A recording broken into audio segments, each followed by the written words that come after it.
wow, this isn't what I expected. Oh yeah. Pretty good. 49 murders और 20 साल की नाकाम कोशिश और एक ऐसा सीरियल किलर जिसने लाई डिटेक्टर को भी धोखा दे दिया था और यहाँ तक कि पूरी की पूरी FBI टास्क फोर्स को भी। ग्रे नाम का ये बंदा एक ऐसा फुल प्रूफ प्लान बना के आया था जिसने पुलिस को 20 साल तक ना कोई फिंगरप्रिंट्स मिले, ना कोई आई विटनेस मिला और वो एक अनटचेबल सीरियल किलर बन चुका था। उसने भी एक ऐसी गलती कर दी थी जिसकी वजह से वो 2001 में साइंस और DNA प्रूफिंग की वजह से बाहर आई और आज वीडियो में हम डिकोड करने वाले हैं ग्रीन रिवर किलर का साइकोटिक माइंडसेट और उसका डार्क सीक्रेट। स्वागत करता हूं आप सबका शैडो दास्तान में। मैं हूं मनोज। चलो सुनते हैं कहानी द ग्रीन रिवर किलर। सोचो आपका पड़ोसी जो कि बहुत ज्यादा सीधा साधा है, एक रिलीजियस है, हार्ड वर्किंग इंसान है और सुबह सुबह जॉब पे जाता है, अपनी वाइफ के साथ चर्च जाता है और गार्डन की सफाई करता है। लेकिन उस ऑर्डिनरी चेहरे, उस मासूम चेहरे के पीछे एक ऐसा मॉन्स्टर छुपा हुआ है जिसने सबको हिला के रख डाला। तो इसका नाम है ग्रे रिच्ड वे, जिसे दुनिया ग्रीन रिवर किलर के नाम से जानती है। उसने 49 से ज्यादा मर्डर किए, लेकिन सबसे बड़ा सवाल यह है कि उसका माइंडसेट क्या था, उसने ये सब क्यों किया और कैसे वो 20 साल तक पूरी पुलिस फोर्स को धोखा देता रहा, बेवकूफ बनाता रहा। पूरे शहर में पैनिक का माहौल था। विक्टिम मोस्टली यंग वुमेन होती थी। किलर इतना क्लेवर था कि वो डेंस वुड और वाटर का यूज करके अपने सारे फुटप्रिंट्स और एविडेंस इरेज कर देता था। लोकल पुलिस समझ चुकी थी कि उनके सामने एक बहुत ही डेंजरस सीरियल किलर से हुआ है। उन्होंने ग्रीन रिवर टास्क फोर्स बनाई, एक स्पेशल टास्क फोर्स उस किलर को पकड़ने के लिए। लेकिन जैसे जैसे मंथ और ईयर बीतते गए, मिसिंग गर्ल्स का नंबर बढ़ता चला गया। मिड 1980s तक डजन्स ऑफ वुमेन्स वैनिश हो चुकी थी। पुलिस पर हैवी प्रेशर था, लेकिन उनके हाथ खाली थे। No fingerprints, no victims and nothing. Task force के पास थाउजेंड्स ऑफ सस्पेक्ट्स की लिस्ट थी और उसी लंबी लिस्ट में एक नाम छिपा हुआ था, ग्रे रिड वे।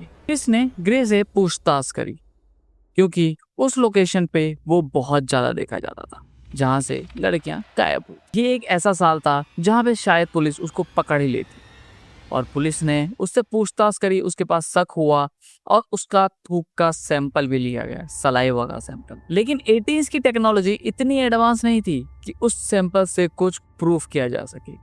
ग्रे ने पॉलीग्राफी में लाई डिटेक्टर टेस्ट भी पास कर लिया था। वो बिल्कुल एक इनोसेंट सिटीजन की तरह लग रहा था और पुलिस ने उसे जाने दी। 1982 के उस केस की लीड डिटेक्टिव डेविड, उन्होंने पुराने एविडेंस को दोबारा रिएग्जामिन करने का डिसीजन लिया। 1987 में ग्रे को जो सलाइवा सैंपल फ्रीजर में प्रिजर्व करके रखा गया था, उस पे फिर से लैब में भेजा गया। साइंटिस्ट ने STR एनालाइज नाम की एक नई टेक्नोलॉजी का यूज किया और जब उन्होंने 1987 वाले सैंपल जो सलाइवा था वो DNA 1982 में मिले हुए एविडेंस से मैच किया तो रिजल्ट ने सबको शॉक कर दिया। It was 100% DNA match. 30 नवंबर 2001 को यही पहली बार क्रिमिनल के लगभग 20 साल बाद पुलिस ने ग्रे को उसकी फैक्ट्री से अरेस्ट कर लिया। ग्रीन रिवर के मॉन्स्टर आखिर हैंडकफ में था। ग्रे ने इंट्रोगेशन में खुद बताया कि उसका मोटिव क्या था। उसका माइंड बैलेंस बिल्कुल डिस्टर्ब था, लेकिन वो बेवकूफ नहीं था। उसने टारगेट चूज करने के लिए एक बहुत ही कोल्ड और कैलकुलेटेड स्ट्रेटेजी बनाई थी। उसने जानबूझ के पैसिफिक हाईवे के आसपास घूमने वाली यंग लड़कियां और रनवे को टारगेट बनाया था। पर ऐसा क्यों? इंट्रोगेशन में ग्रे ने चिल्ला के बताया कि मैं जानता था कि अगर इन लड़कियों को कुछ भी हो जाता है तो पुलिस इन्हें जल्दी ढूंढने नहीं निकलेगी। उनके लिए ये बस एक रनवे का केस होगा। ग्रे के दिमाग में उन विक्टिम्स के लिए कोई रिस्पेक्ट या सिंपैथी तो नहीं थी। Okay. No, no, Oh, no. well, that didn't look like the Hilton in there. I got a glimpse of it. Well, it had a Posturepedic mattress in there, so it was here, so that was good. You know, a little bit hot in there, but उसके लिए वो इंसान भी नहीं थे, बस ऐसे ही target थी जिन्हें वो कंट्रोल कर सकता था। उसका मोटिव था पावर एंड कंट्रोल। वो अपनी रियल लाइफ में बहुत ज़्यादा फ्रस्ट्रेटेड था, लेकिन जब वो किसी को मारता था तो उसको लगता था कि वो डेथ का बिल्कुल स्वामी है, वो राजा है, वो देवता है डेथ। ग्रे ने सबसे स्केरी बात ये बताई थी कि वो अपने दो अलग वर्ल्ड को कैसे बैलेंस कर रहा था। एक वो वर्ल्ड जहाँ पे वो बहुत ही ज़्यादा शरीफ, बहुत ही ज़्यादा अच्छा और बहुत ही ज़्यादा ईमानदार है, और रात को एक ऐसा आदमी बन जाना जो कि कोई नहीं चाहता। उसने बताया कि उसका मेथड और ऑपरेशन वो कैसे हैंडल करता था, ट्रस्ट गेन करना और नो फिजिकल एविडेंस और डंपिंग स्ट्रेटेजी। तो चालू करते हैं ट्रस्ट गेन करने से। वो विक्टिम को अपनी गाड़ी में बैठाने के लिए अपने बेटे की पिक्चर डैशबोर्ड पर रखता था ताकि लड़कियां उसे एक सेफ एंड फैमिली मैन समझे। टेरी हमेशा अपने बड़े हाथों से विक्टिम्स को जैसे ही वो उसकी गाड़ी में बैठते उनका गला दबा देता था, और गला भी इस तरीके से दबाता था कि सीधे के सीधे ये ब्लॉक हो जाए, और इसी वजह से उसके खिलाफ कभी भी कोई भी एविडेंस मिला ही नहीं, क्योंकि उसने ना कभी नाइफ इस्तेमाल किया और ना कभी गन। तो कोई बुलेट कैसे मिल जाएगी, कोई क्लू कैसे मिल जाएगा। वो बॉडी को ग्रीन रिवर के पास ग्रीनी जंगल में ऐसे फेंकता था जैसे वहाँ वाइल्ड एनिमल उसको खा जाए और डिस्ट्रॉय कर दे। कुछ बॉडी को उसने रिवर में डाल दिया था, जिसकी वजह से वो तैर के ऊपर आ गई।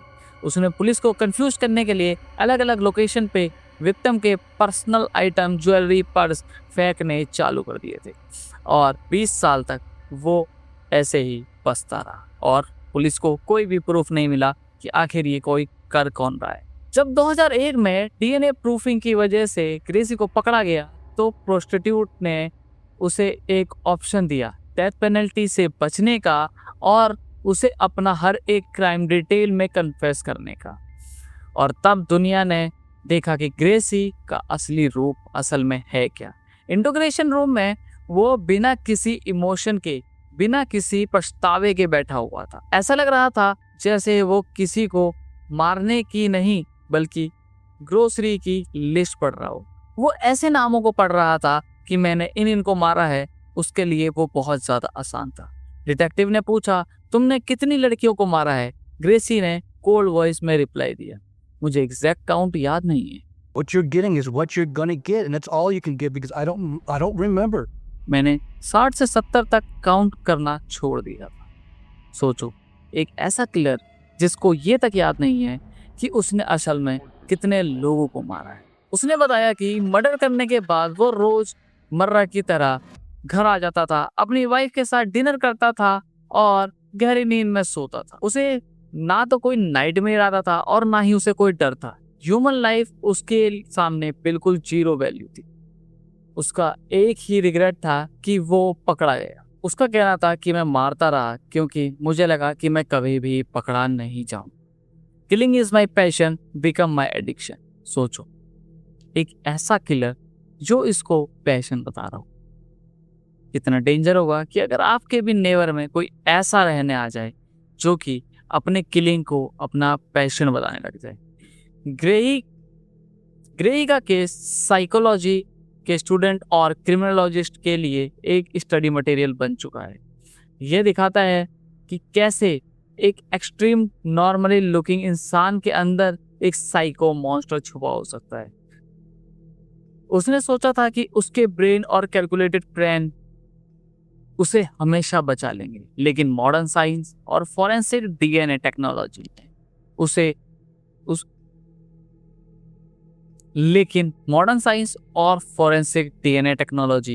उसके सारे घमंड को चकनाचूर कर दिया।